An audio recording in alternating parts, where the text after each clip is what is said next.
नमस्कार दोस्तों, स्वागत है आपका आपके अपने चैनल फन ट्रिविया हिंदी में, जहां हम आपको दुनिया के ज्वलंत, रोचक और महत्वपूर्ण जानकारी देते हैं। आज हम बात करेंगे बांग्लादेश की, जहां राजनीतिक और धार्मिक संकट गहराता जा रहा है। यह संकट केवल सत्ता पाने की नहीं है, बल्कि इसके पीछे और भी कई गहरे कारण छिपे हैं। अगर आप इस संकट के पीछे की असली कहानी जानना चाहते हैं तो इस वीडियो को अंत तक देखें और अपना विचार कमेंट में दें। आइए जानते हैं इस संकट की पूरी सच्चाई। बांग्लादेश में जमात इस्लामी एक प्रमुख इस्लामी पार्टी है जो 1971 के बांग्लादेश मुक्ति संग्राम के दौरान पाकिस्तान के साथ खड़ी थी। मुक्ति संग्राम के बाद इस पार्टी पर युद्ध अपराधों का आरोप लगा और इसके कई शीर्ष नेताओं को सजा सुनाई गई। 2010 में शुरू हुए अंतर्राष्ट्रीय अपराध न्यायाधिकरण ने जमात इस्लामी के कई नेताओं को फांसी की सजा दी, जिससे पार्टी की ताकत कम हो गई।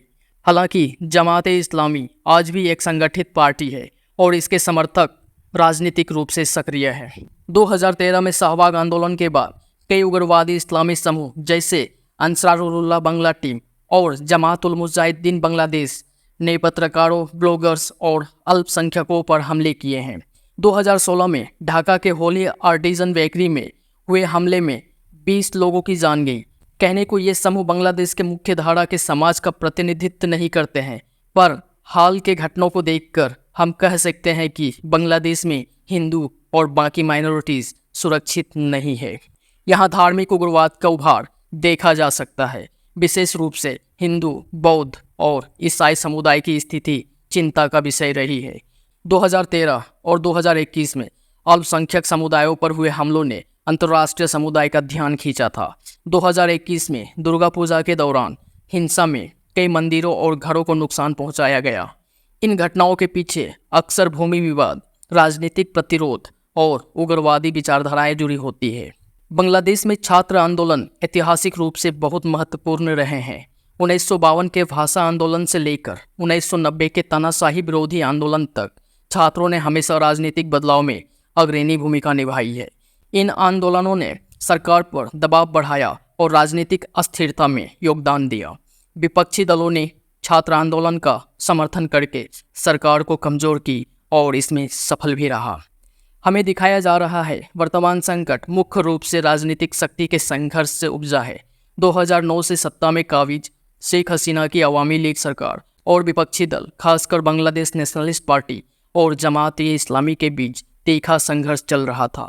2014 और 2018 के आम चुनावों में बड़े पैमाने पर धांधली के आरोप लगे और विपक्ष ने इन चुनावों का बहिष्कार किया था। इन राजनीतिक विवादों ने देश में अशांति और हिंसा को बढ़ावा दिया, जबकि वास्तविकता इतना ही नहीं है। हम इससे मुकर नहीं सकते कि शेख हसीना की सरकार ने धार्मिक उग्रवाद के खिलाफ कड़े कदम उठाए हैं। 2016 के बाद से सरकार ने सैकड़ों संदिग्ध आतंकियों को गिरफ्तार किया और उग्रवादी समूह के नेटवर्क को तोड़ने के लिए पुलिस और सुरक्षा बलों का व्यापक इस्तेमाल किया था। इसके अलावा सरकार ने 2010 में संविधान में संशोधन करके इसे फिर से धर्मनिरपेक्ष बना दिया, जो कि देश के लिए एक महत्वपूर्ण कदम था। जो भी हो, बांग्लादेश के आम लोग इस राजनीतिक कट्टरपंथियों और धार्मिक संकट के बीच सबसे अधिक प्रभावित हो रहे हैं। राजनीतिक अस्थिरता और हिंसा ने देश की आर्थिक प्रगति पर भी असर डाला है। फिर भी बांग्लादेश ने पिछले कुछ वर्षों में अपनी अर्थव्यवस्था को मजबूत किया था और गरीबी को कम करने में महत्वपूर्ण प्रगति की थी। दोस्तों, हर संकट के साथ एक अवसर भी आता है। बांग्लादेश के लोगों में अपने देश को शांति और विकास के रास्ते पर आगे ले जाने की इच्छा और क्षमता है। जरूरत है तो बस एक समझदार और निष्पक्ष नेतृत्व की, जो सभी समुदायों और विचारधाराओं को साथ लेकर चले। तो दोस्तों, ये थी बांग्लादेश की मौजूदा संकट की गहराई से पड़ताल।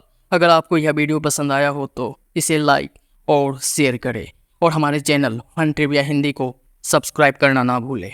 मिलते हैं अगले वीडियो में, तब तक के लिए धन्यवाद और नमस्कार।